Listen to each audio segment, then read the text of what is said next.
no momento da passagem, não é? Então, pedir para nossa companheira Leni para fazer a nossa oração. Pode ser, Leni? Pode sim. Então, neste momento, onde que elevamos o nosso pensamento até o nosso Pai. É um momento grandioso, ó Pai, porque vamos falar em Teu nome. Te pedimos que possamos compreender e colocar em prática tudo que vamos ouvir hoje. Eu, em particular, ó Pai, quero te agradecer pela graça que o Senhor me concedeu nesse dia, por um pedido muito especial que o Senhor me atendeu, auxiliando toda a minha família. Gratidão, gratidão mesmo, pelas intuições que vêm. E o Senhor me avisou ontem, e hoje recebemos. Muito obrigado, mas obrigado a todo o universo, a todos os anjos da guarda, os mentores, que estão sempre a trabalhar. Muito obrigado, ó Pai, que possamos nunca perder a nossa fé. Obrigado por tudo. Muito obrigado. Que assim seja. Graças a Deus. Graças a Deus que assim seja. Obrigada, Leni. Bom, então, nós estudamos o Evangelho na sequência, né? Aí nós estamos aqui no capítulo 21, estudando sobre haverá falsos cristos e falsos profetas. Como nós falamos ontem, o Allan Kardec, ele deu a esse assunto grande relevância, porque ele colocou várias orientações dos espíritos, né? Nós já estamos aqui com 11 textos, entre textos do Evangelho, entre orientação dos espíritos, sempre falando sobre a vigilância que devemos ter com aqueles que vão dizer sempre, né, Senhor, Senhor, mas não terão obras para apresentar, não é? E então a preocupação do Allan Kardec, evidentemente, era com a doutrina nascente, com o espiritismo, que com certeza iria encontrar no futuro, aliás, breve, porque o próprio Kardec, já ainda encarnado, se depara com aqueles que vieram para o espiritismo para criar divisões e cisâneas, com Kardec ainda encarnado, né? O Kardec, então, ele tem essa preocupação de passar orientações para os espíritas imperfeitos, aqueles orgulhosos, que mais mal fazem a doutrina do que bem, não é? Então, poucos anos depois da desencarnação de Allan Kardec, o espiritismo praticamente havia desaparecido da França. E qual a razão disso, se não, né, a falta de unidade que se seguiu a partir daí, né, os conflitos entre os companheiros, a ponto de que hoje a doutrina espírita, né, o movimento espírita na França é minúsculo, comparando com o Brasil. Então, a preocupação dele é atual, porque nós vemos no movimento espírita, nós não podemos confundir o espiritismo com o movimento espírita. O espiritismo, ele é intocável, né? É irretocável, e ele está ali como um diamante. Mas o movimento espírita, ele é feito pelos homens, por nós, né? E onde o homem está a sua humanidade, está as suas, né? As suas preferências, as suas ideias, seus pontos de vista, Às vezes a pessoa não abre mão de um ponto de vista, nem se dá conta que aquilo pode estar atrapalhando a obra, né? Então, Jeremias fala o seguinte, né? Lá na lei antiga, eis que diz o Senhor dos Exércitos. Interessante, né? Essa relação com os exércitos, com a luta, né? Não escuteis as palavras dos profetas que vos profetizam e que vos enganam. Eles publicam as visões de seus corações e não o que aprenderam da boca do Senhor. Olha como esses falsos profetas da erraticidade e do mundo encarnado já é uma coisa antiga. Dizem aos que de mim blasfemam, o Senhor o disse, tereis paz. E a todos os que andam na corrupção de seus corações, nenhum mal vos acontecerá. Mas qual dentre eles assistiu ao conselho de Deus? Qual o que ouviu e escutou o que ele disse? Eu não enviava esses profetas. Eles corriam por si mesmos. Eles se auto-intitulavam profetas. Muitas pessoas se auto-intitulam emissários dos espíritos nobres, e não são, né? Eles são médios de charlatães, né? De espíritos orgulhosos. Está no texto anterior, né? Os falsos profetas da erraticidade. Então, Jeremias continua, né? Eu absolutamente não lhes falava. Eles profetizavam de suas cabeças. Eu ouvi o que disseram esses profetas, que profetizavam a mentira em meu nome, dizendo, sonhei, sonhei. Até quando essa imaginação estará no coração dos que profetizam a mentira, e cujas profecias não são senão as seduções do coração deles? Se, pois, este povo, ou um profeta, ou um sacerdote vos interrogar e disser qual o fardo do Senhor, dir-lhe-eis, vós mesmos sois o fardo, e eu vos lançarei bem longe de mim, diz o Senhor. Então, isso está em Jeremias, né? Já alertando para o que nós já vivíamos naquele tempo e vivemos até hoje, não é? O que foi que aconteceu logo depois de Jesus, né? Jesus também fala isso, né? Haverá falsos cristos e falsos profetas. Aliás, esse é o capítulo. Então, os espíritos dizem o seguinte: é dessa passagem do profeta Jeremias que quero tratar convosco, meus amigos. Falando pela sua boca, diz Deus, é a visão do coração deles que os faz falar. Essas palavras claramente indicam que, já naquela época, os charlatães e os exaltados abusavam do dom da profecia e o exploravam. Abusavam, por conseguinte, da fé simples e quase cega do povo, predizendo por dinheiro coisas boas e agradáveis.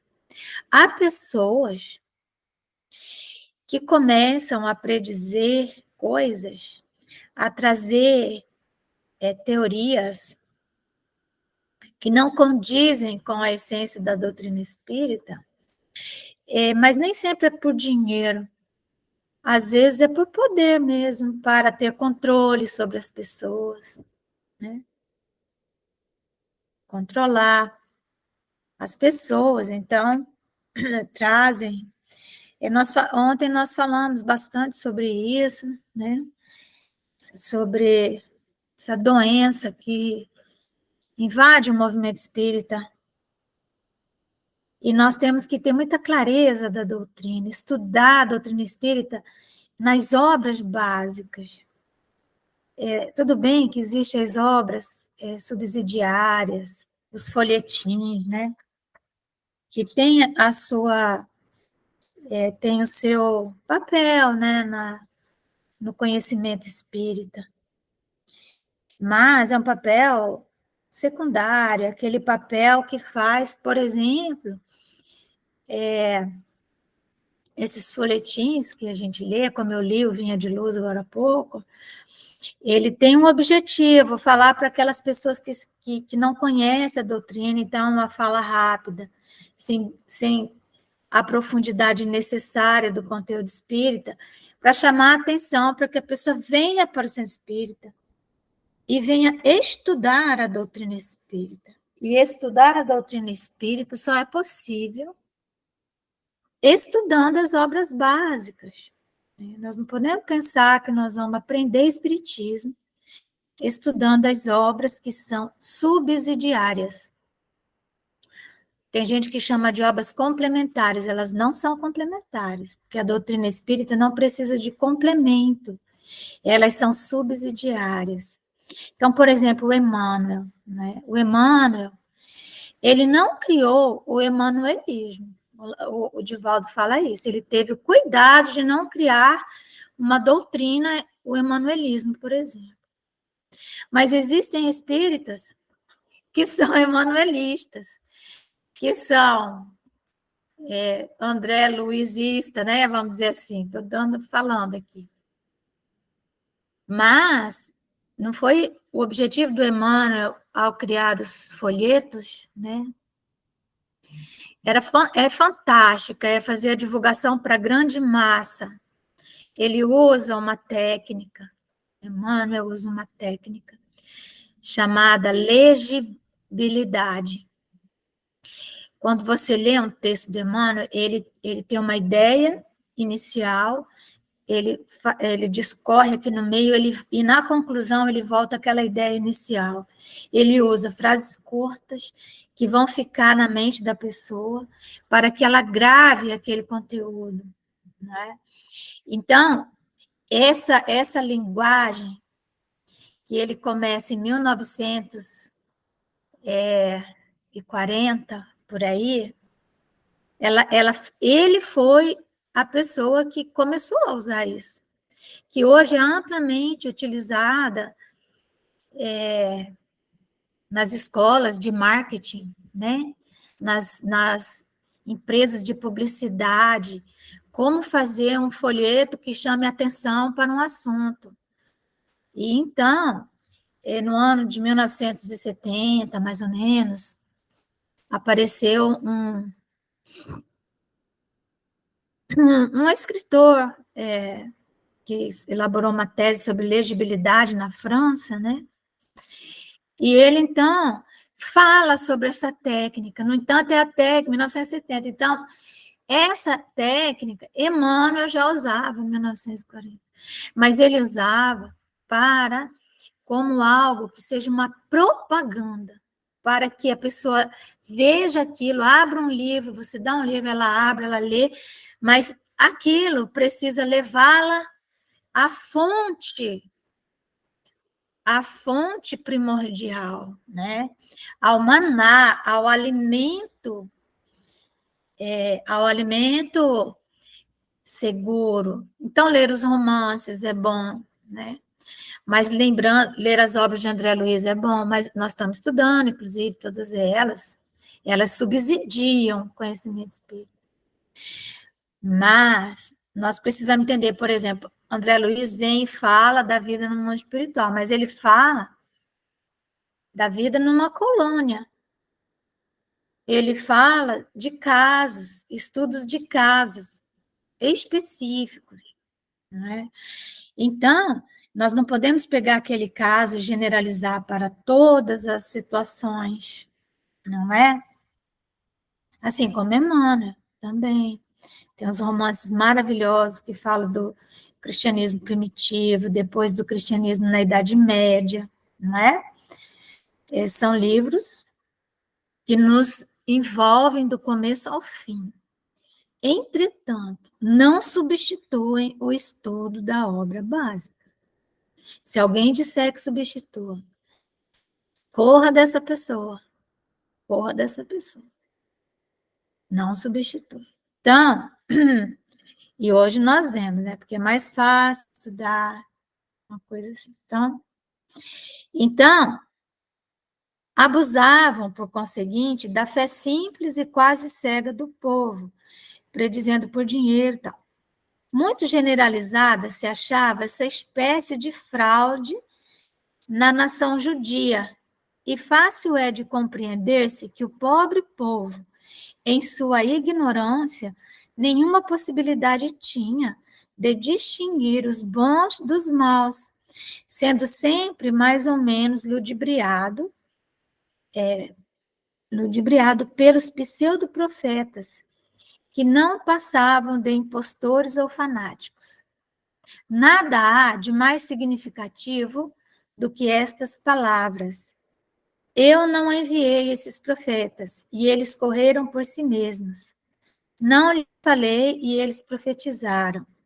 Mais adiante, diz: eu ouvi esses profetas que profetizavam a mentira em meu nome, dizendo: sonhei, sonhei. Indicava, assim, um dos meios que eles empregavam para explorar a confiança de que era um objeto.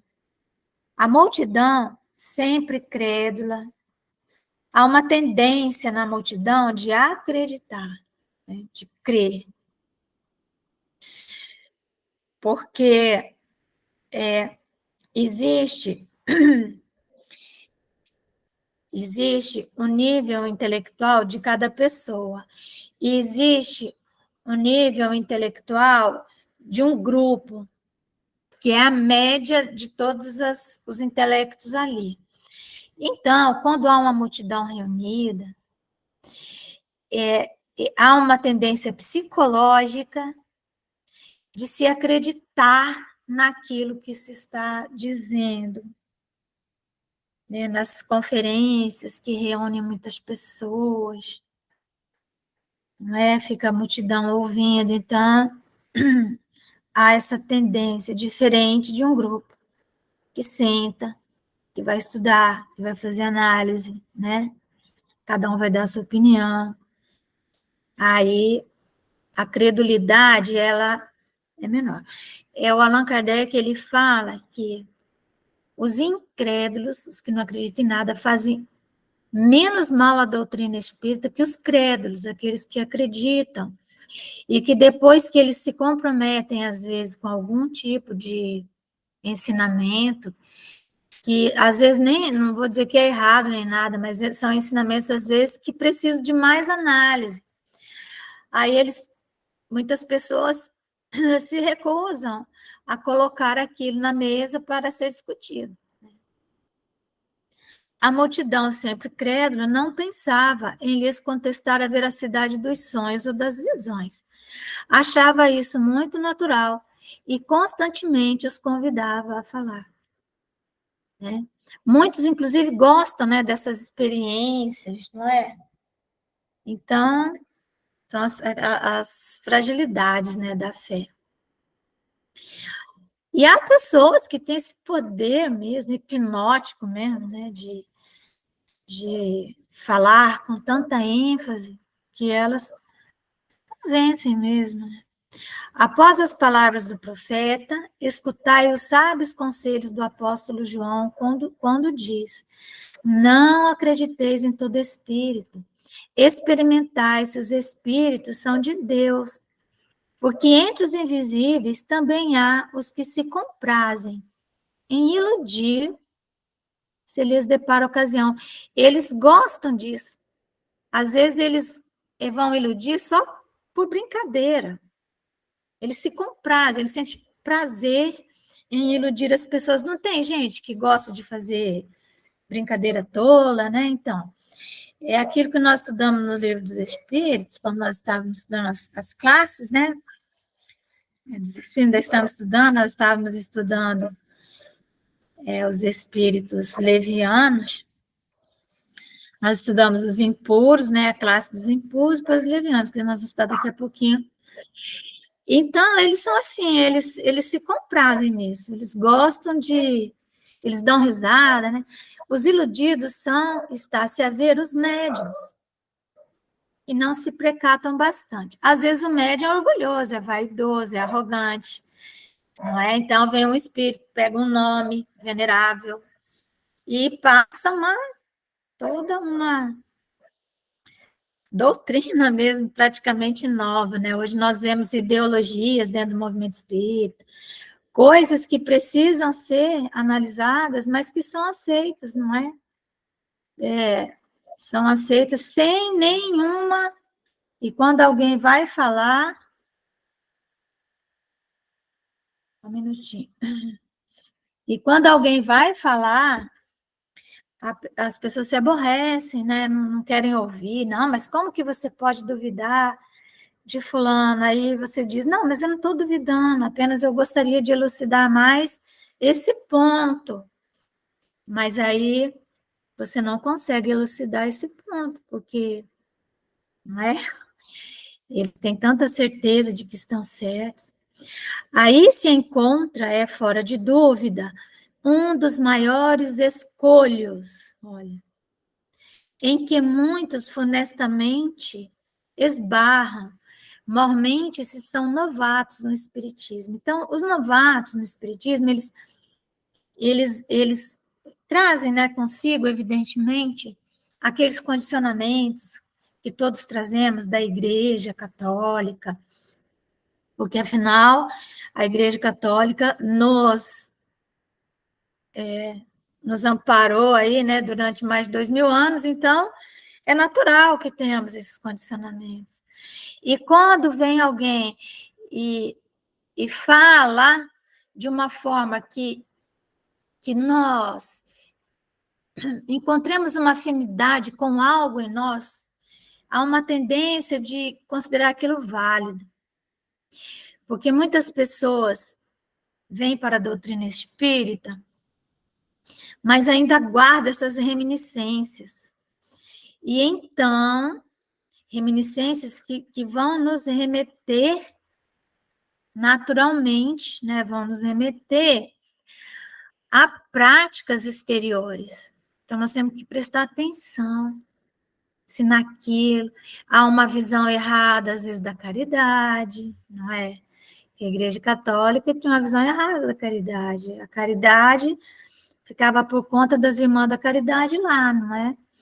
E havia aquele público que era o produtor da religião e o consumidor da religião. De repente, nós podemos estar, vamos dizer assim, né, criando esse tipo de divisão dentro do centro espírita.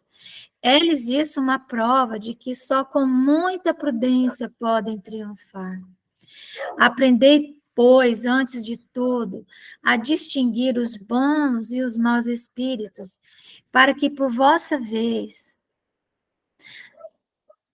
não vos tornardes falsos profetas. Começar a repetir alguma coisa que ouviu, pegou como verdade e começa a repetir aquilo, e depois você não ouve mais ninguém que venha tentar chamar a sua atenção, para você mudar, né? Então, Luoz, um espírito protetor. E todo esse capítulo aqui é o Kardec, parece que ele está desesperado, preocupadíssimo com o futuro do movimento espírita, porque, afinal de contas, o Evangelho de Jesus já havia sido levado de roldão 300 anos depois de Jesus, veio uma onda terrível e levou tudo embora, né? E então o cristianismo foi substituído pelo catolicismo, e aí pronto. Agora nós estamos há 165 anos de O Livro dos Espíritos. Então, metade dos 300. Todo cuidado é pouco. Kardec diz assim, preste bem atenção. é preferível, né, você colocar na geladeira 10 verdades, né, recusar 10 verdades, a correr o risco de aceitar uma mentira. A grande dificuldade é que quando nós vamos, às vezes até com muito cuidado, muito calmamente, conversar a respeito de alguma tese que é esdrúxula, às vezes, principalmente a quem está mais distante daquela tese, o companheiro, se você não se der conta e não souber, e não vê a hora de parar, né, você acaba arrumando até, perdendo uma amizade, não vou falar arrumando um inimigo, mas perdendo uma amizade e tal. Peraí.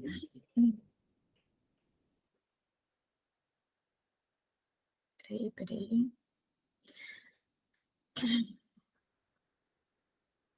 Eita.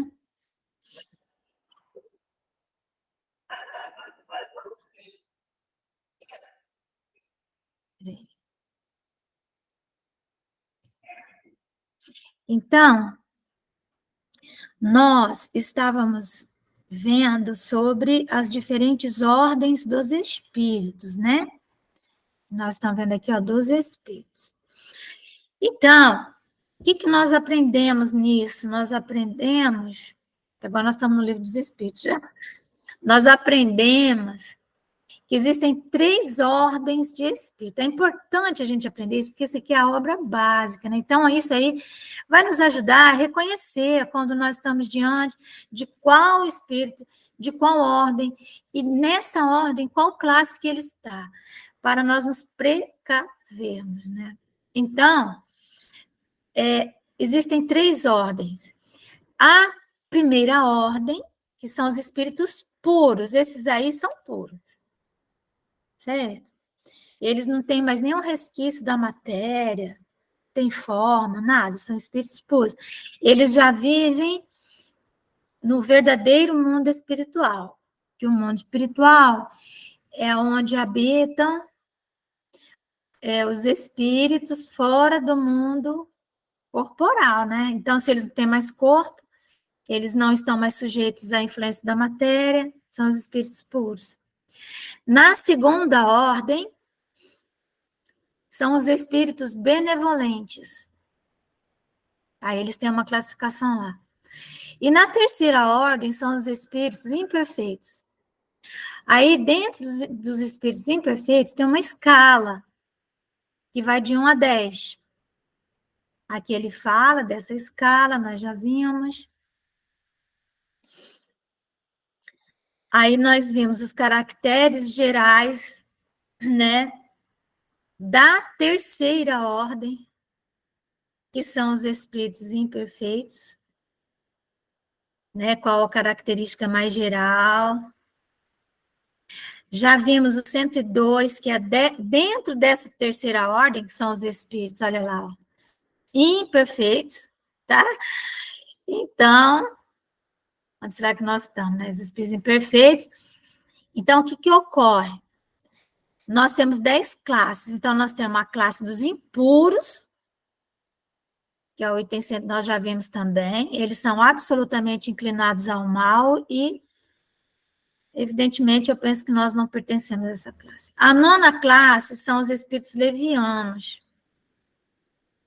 Nós também já vimos. Qual é a característica deles, né? Eles são vulgarmente chamados de duendes, trasgos, gnomos, diabretes. Quando encarnados, eles têm uma forma humana meio normal, mas quando eles desencarnam, parece que a energia deles, espiritual, não é suficiente assim para eles terem uma forma muito avantajada. Então, normalmente eles aparecem pequeninos, né? Com uma forma mais de duende mesmo. Você acredita em duende? Nossa, tem gente muito espírita falando assim, nossa, ela acredita em duende. Ué, mas está no livro dos espíritos, olha aqui, ó. São os espíritos da 9ª classe, são os espíritos levianos. Eles existem, gente. São os duendes, trasgos, gnomos, diabretes. os diabinhos, né? Saci Pererê, ele existe. E eles, então, são esses. Então, eles existem, então. Estão na 9ª classe, tá? Então, nós vemos a 10ª, que são aqueles que se comprazem no mal. Aí vem os levianos. E aí, 8ª classe. Nós paramos aqui no 104, na 8ª classe. Quem são eles, né? São os espíritos pseudo-sábios. Eles parecem sábios, eles estão entre os encarnados. São essas pessoas que criam teorias estranhas, esquisitas, que não se sustentam diante de uma ciência séria. Quando você fala assim, então vamos submeter isso à ciência. Não estou falando só da matemática, da física, igual eu falei ontem. Não. Estamos falando também da ciência social, da ciência humana, né? Às vezes aquilo não se sustenta, porque não tem base nem na ciência dos homens. Mas eles falam com tanta propriedade, uso de um psicologismo, né? Um psicologismo, eles conseguem atingir um nível do psiquismo humano e a pessoa se sente contemplada por aquela fala. Ela sente uma afinidade com aquilo que o outro está falando, aquilo parece uma verdade. E ele se deixa levar e começa a repetir, né? Aí encontra outro que escuta, aí ele sente como é bom ter esse poder, aí vai, e assim continua. Porém, o mais grave mesmo que está acontecendo atualmente no movimento espírita são as ideologias políticas, né, tomando conta de uma forma absurda, né?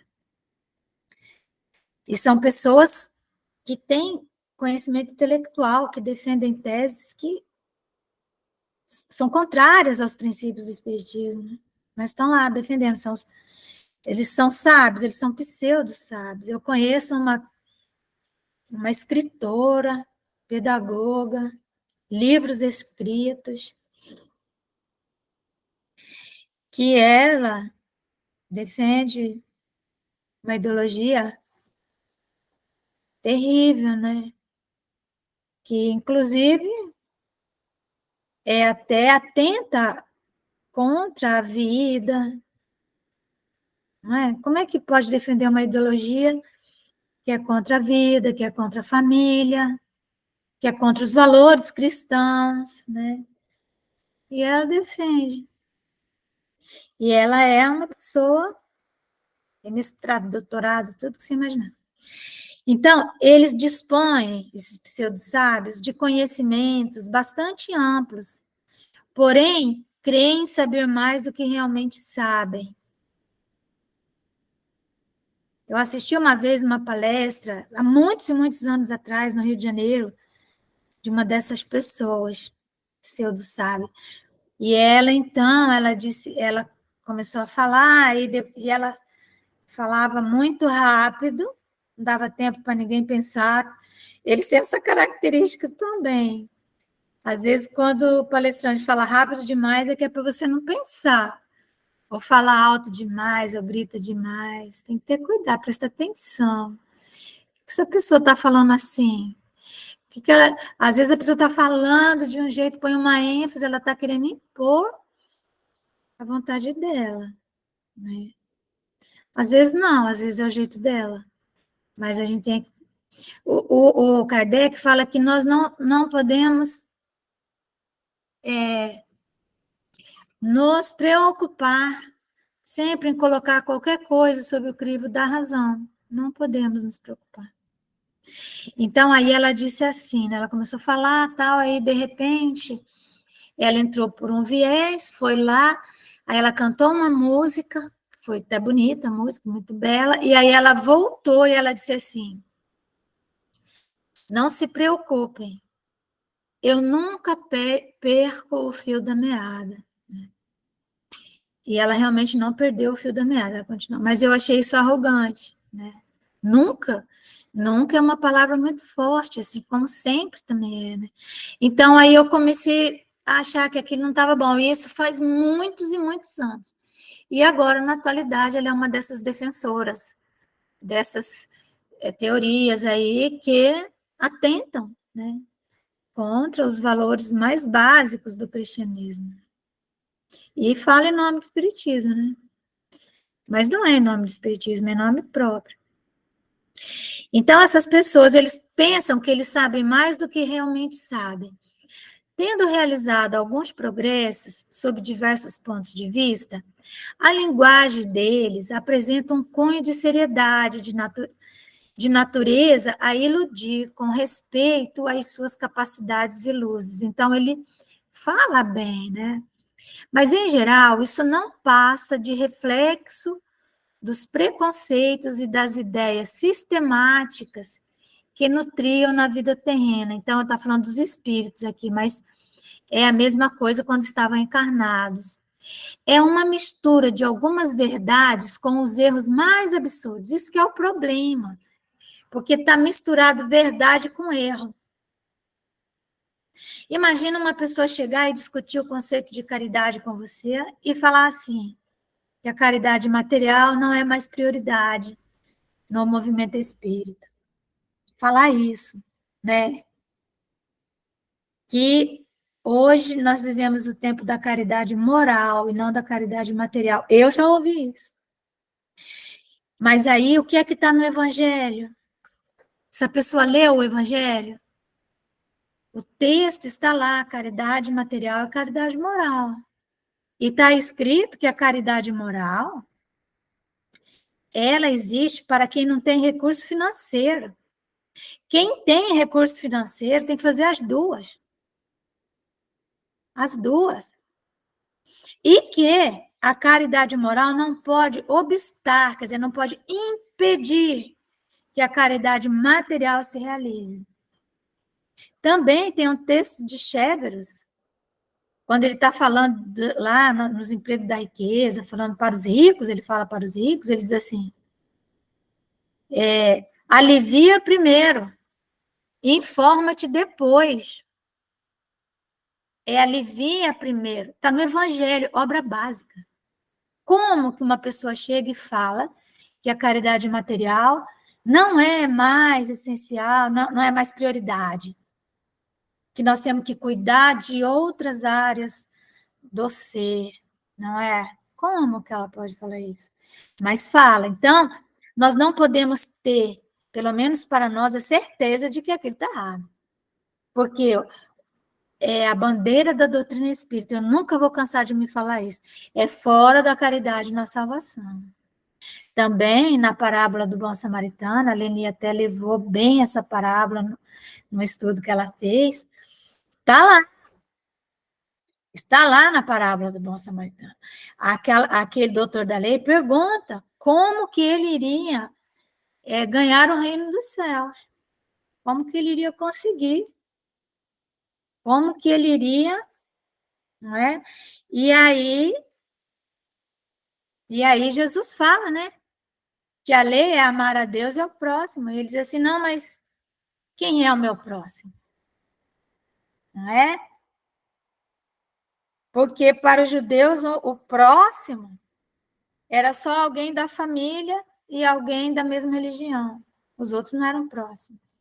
Mas isso era uma análise já orgulhosa e contrária ao judaísmo primitivo. Porque no judaísmo, lá no tempo do Jeremias, lá atrás, que é onde está amar a Deus e ao próximo, né? Está no Levítico, está na obra antiga, isso já está escrito lá. Esse próximo era qualquer pessoa em humanidade, mas aí vieram os fariseus, né? E eles, então, deram uma interpretação. Então, olha o cuidado se não está acontecendo a mesma coisa agora. Quando a pessoa fala assim, não, nós temos que cuidar da caridade moral, mas uma pessoa que está com fome, ela não está nesse nível de entendimento. Ela não vai conseguir nem reagir a um abraço, porque o nível do afeto, ele só é alcançado depois que foram atendidas duas necessidades básicas, que é a necessidade fisiológica da pessoa e a necessidade de segurança da pessoa. Só depois que ela está absolutamente atendida nessas duas coisas, ela vai pensar em te dar um abraço ou vai aceitar um abraço de volta. Porque o afeto, ele está num terceiro nível de necessidade. Olha como isso é importante conhecer, né? Então, às vezes, a pessoa está ali numa situação e você quer transformar ela num espírita. Como assim? Isso é um nível já muito mais avançado. Nós precisamos aliviar primeiro, diz Chéveros, né? No Evangelho segundo o Espiritismo. Alivia primeiro. E informa-te depois. Depois você vai saber as causas daquela situação. Aí, às vezes, a pessoa passa, o outro está lá, assim, não vou dar dinheiro, porque ele está bêbado, ele está bêbado. Às vezes está mesmo, às vezes está bêbado, às vezes está drogado. E daí? Né? Aí você julga, né? Mas não é isso que está no Evangelho, tá? Alivia primeiro, informa-te depois.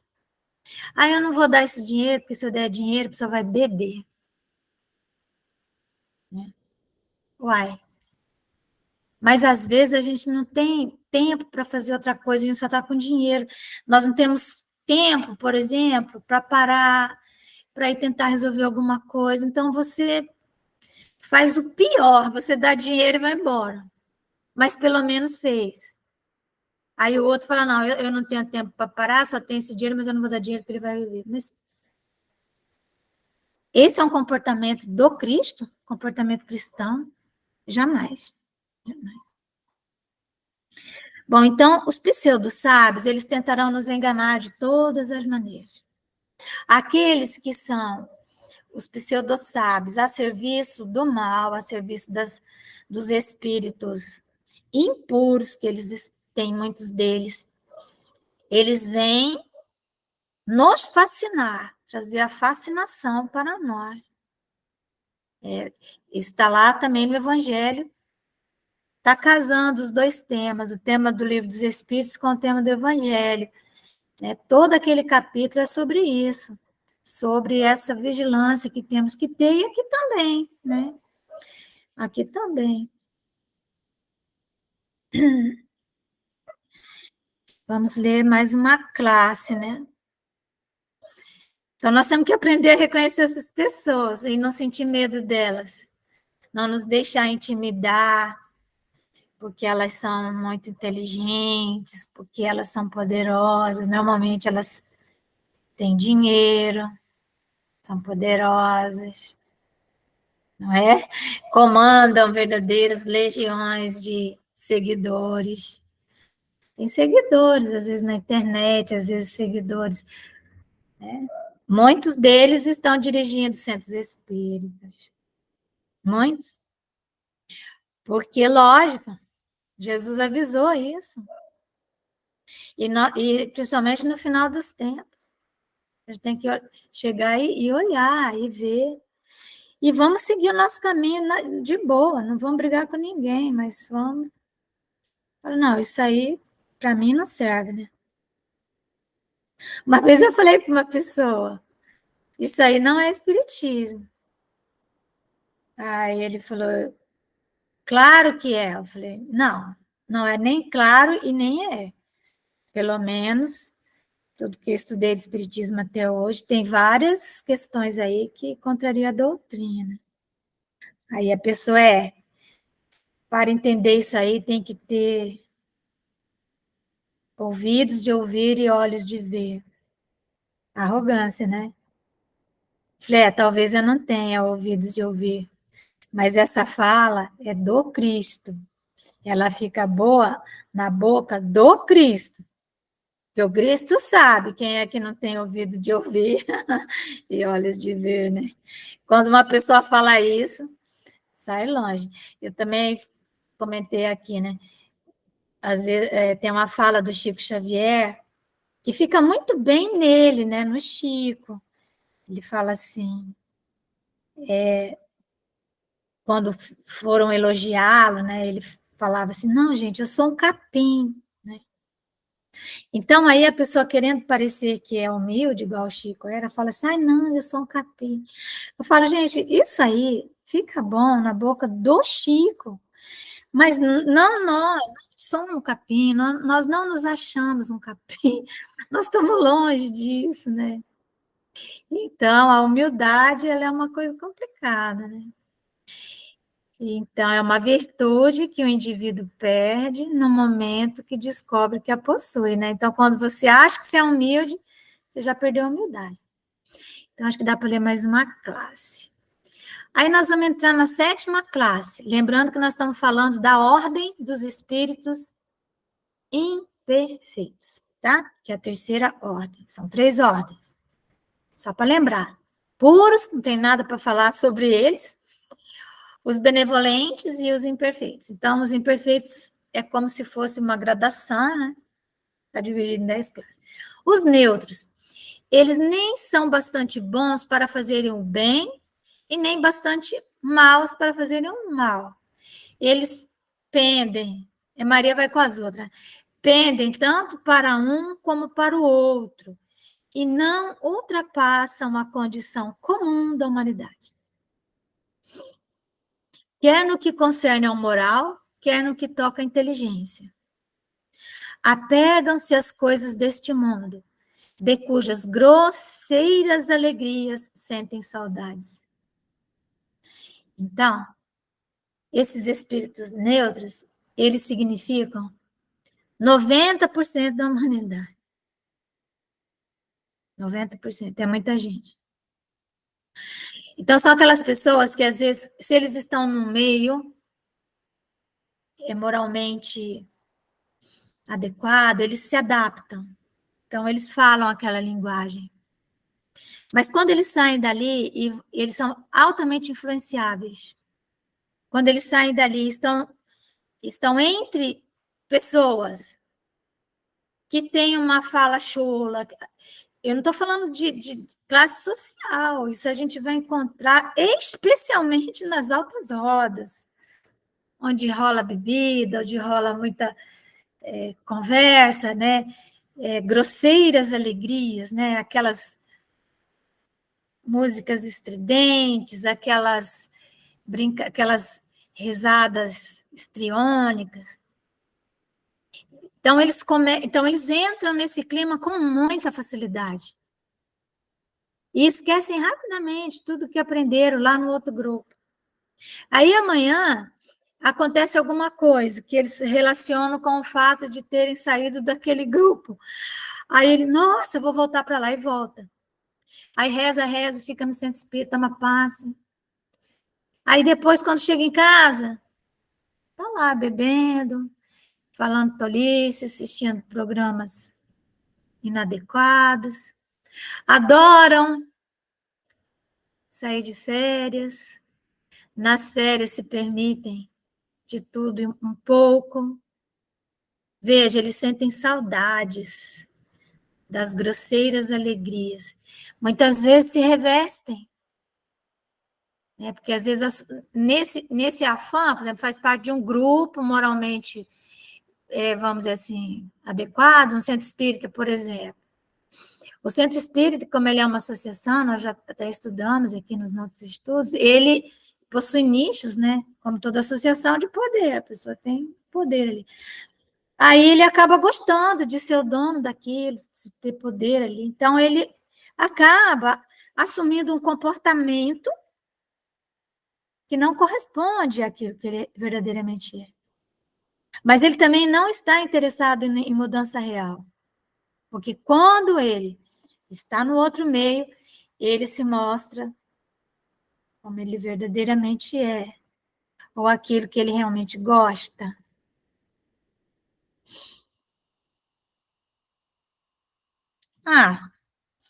Vai dar para pegar a 6ª classe,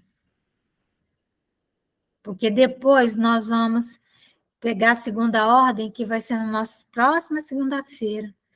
Na 6ª classe, quem é que está? Né? São os espíritos batedores e perturbadores. Estes espíritos, propriamente falando, não formam uma classe distinta pelas suas qualidades pessoais. Na verdade, os perturbadores e batedores, eles estão em todas as classes. Podem caber em todas as classes da terceira ordem.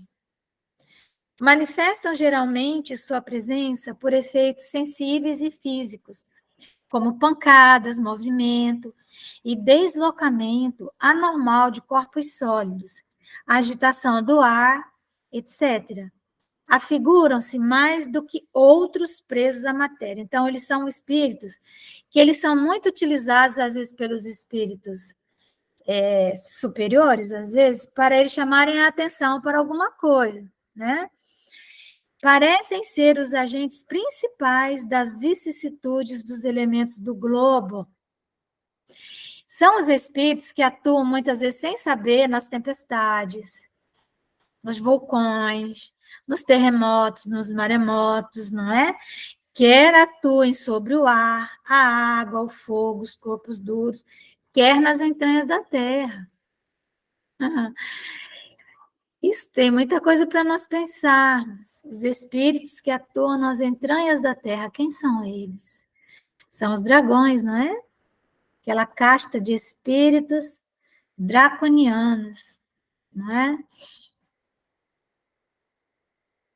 É isso?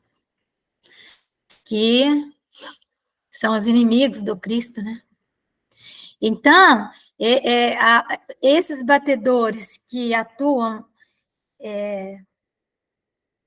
nesses eventos materiais, não é? Eles são utilizados tanto por espíritos elevados para produzirem fenômenos. Os espíritos elevados não vão fazer isso, considerando que são eles que têm esse acesso maior à natureza, então, eles são utilizados mesmo que não saibam. Mas também eles são usados por obsessores, por aqueles espíritos que gostam do mal, se comprazem no mal, são inteligentes e conhecem muitas coisas, muitas leis. Reconhece-se que esses fenômenos não derivam de uma causa fortuita ou física, quando denotam caráter intencional e inteligente. Todos os espíritos podem possuir tais fenômenos, mas os de ordem elevada, os espíritos de ordem elevada, isso que eu acabei de falar, os deixam de ordinário como atribuições dos subalternos, mais aptos para as coisas materiais do que para as coisas da inteligência. Quando julgam úteis as manifestações desse gênero, lançam mão destes últimos como seus auxiliares. Entenderam? Viram como é importante estarmos sempre atentos ao entendimento da obra básica, porque nós não vamos encontrar isso em obra subsidiária nenhuma. Podemos encontrar, às vezes, um caso fortuito, mas com essa clareza, com essa descrição, com esse detalhamento, é na obra básica. Alguém quer falar alguma coisa?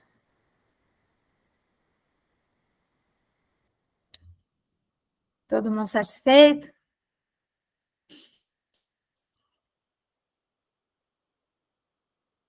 Deu para entender, gente, essas classes de espírito? Vocês se lembram quando a gente era criança que começava um redemoinho, assim? Já viveram isso na roça? Redemoinho, o pessoal falava que tinha um diabinho dentro do redemoinho fazendo aquela roda do vento. Hein, Malvina, tu já viu isso? É Saci Pererê. Saci Pererê estava ali no meio, né? Uhum. Às vezes tá. Às vezes tá, sabia? É Às porque vezes tá. aquele roda-moinho, ele levanta sem ter nem porquê. E Né? ele roda rápido. Não é? Então, existem coisas Aí o pessoal, se a gente quisesse ver o capeta, era só falar assim, passa aqui, Balanguiú, passa aqui, Balanguiú. Ou então mandava jogar alguma coisa que você pegava ele. Meu Deus, morreram de Sim, medo. mandava jogar uma coisa, ver se pegava Uma nele. peneira, né? Uma peneira. Então, isso tudo é a sabedoria popular. Tem fundo de verdade. Né? Se alguém falar, não existe duende, não existe gnomo, não existe nada disso, assim, existe sim. Diatribes, né? Que são os diabinhos. Está lá no livro dos Espíritos. Onde é que está? Está lá, vai ler. Está lá na escala espírita. É isso, gente. Para a gravação.